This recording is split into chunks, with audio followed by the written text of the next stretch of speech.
Hey, I'm Susan, and I wanted to share with you quickly the catalyst for me starting Life with Al and what my goal is through sharing the space Life with Al. It happened really a couple months ago now, and I was having some anxiety at night and couldn't sleep.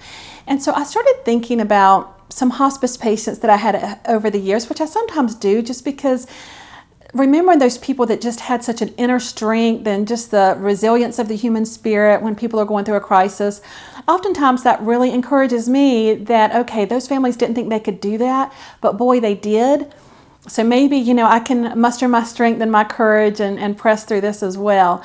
So that night, I was just remembering some of those families, trying to encourage myself. But this young guy came to mind who was at the hospice house with his wife who was dying of breast cancer. A very young couple, had not been married for very long, tragic.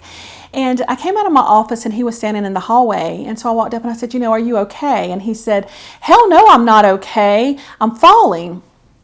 And I certainly understood his anger. And so I kind of took a step back and I was waiting because I didn't know what he meant by the words. And I was hoping that he would explain. And he did. He said, the day she was diagnosed, it's like I was pushed out of a building, and ever since that day I've been falling, and I don't know how long this is going to last, but it's not going to end until the day she dies.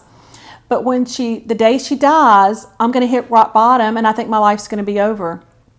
And his words just so articulately describing how anticipatory grief works, just that perpetual dread and the losses along the way and the fear and just the grief, and wondering what it's going to be like, when you hit the bottom.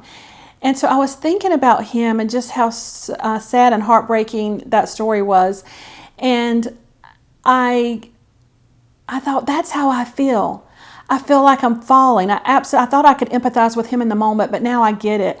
I feel like I'm in this perpetual state of, okay, how long is my mom going to be where she is now, where, she's doing okay, and when is the next stage going to come? And having lived this with my dad, I know how long that journey can be. Is it going to be 10 or 12 years? And how long will she be in this stage? And what if this happens? And what if we have this complication? And what if this other life stressor that I'm dealing with gets worse? And so I was just, my mind was swirling. And so I really just spent some time in prayer and meditation. And then I started thinking, God, please just give me a sign that I'm going to have the strength to do this, because I was really having a lot of self-doubt. And this is what came to mind, the movie Up. And for those of you who haven't seen it, you need to. It's a deeply philosophical movie, surprisingly enough.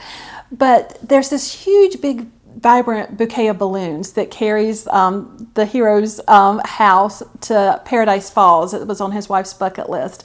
But this big bouquet of balloons is big enough to carry his house. And so I was picturing this and I thought, what if, yes, I know that I've stepped out, out of my comfort zone into the unknown, not knowing what's going to come next, how long it's going to last. That's scary. But what if I imagine, instead of the falling to where I'm not able to enjoy life because I have this perpetual anxiety and, just grieving all these different losses that I know comes, through Alzheimer's. What if I can focus on this big bouquet of balloons? I know it sounds silly, so bear with me. But it's not going to be this horrible fall with a crash. I'm going to be able to have, I'm not saying smooth sailing by any stretch, but I'm going to be able to gradually glide and drift down. And for me, I know that means living with someone with Alzheimer's. Al is going to pop those balloons. I personify Alzheimer's as a coping mechanism, but he's going to pop those balloons. Some are going to drift away. And, the way I'm seeing the balloons is, that's my mom, that the essence of who she is, her gifts, her traits, her whole life story, just the essence of sweet Gladys. And I know we're going to lose, pieces of her personality, her memory, physical abilities. And as those balloons are popping, we're going to be drifting down. And, you don't have to be a caregiver to experience this. We all have losses in life. I'm not even going to go through the list of divorce or retirement, losing a job against your will, just different things, a lot of different losses, to where we have to hang on to whatever balloons that bouquet represents at different seasons of our life, so that when we get to the end of that chapter, or even the end of our life or the loved one's life, that it's not this violent crash. Because if we're milking the joy out of every day, hanging on to those balloons tightly, just appreciating it for what it is, knowing that we're going to have those losses. And yes, good gracious, I know we have to grieve those losses as they come. But as those balloons drift away and we get closer to the bottom, I don't want to call it, crashing rock bottom. No, I think it can be a gentle landing. I really do. I think, if you have a loved one who's terminally ill, or if you're a healthcare professional working in end-of-life care, that we know that passing can be soft. It can be gentle. We can say those goodbyes knowing that we stayed the course. We gave it our all. We were there and we were fully present, so we don't have regrets.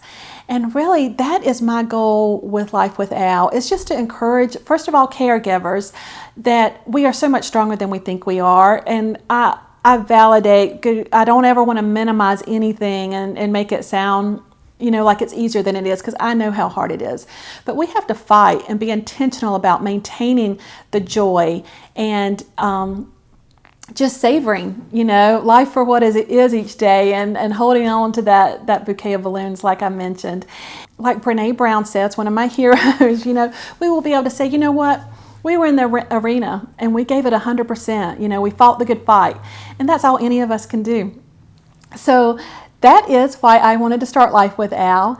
And if it would be helpful for me to speak at a support group, any type of organization, church, or just a few people, I'm not picky. I just really love sharing stories that, over the years, just, oh my goodness, so many wonderful people that taught me so much, during the last days of their life, and then just being there to support and encourage. That's really my goal.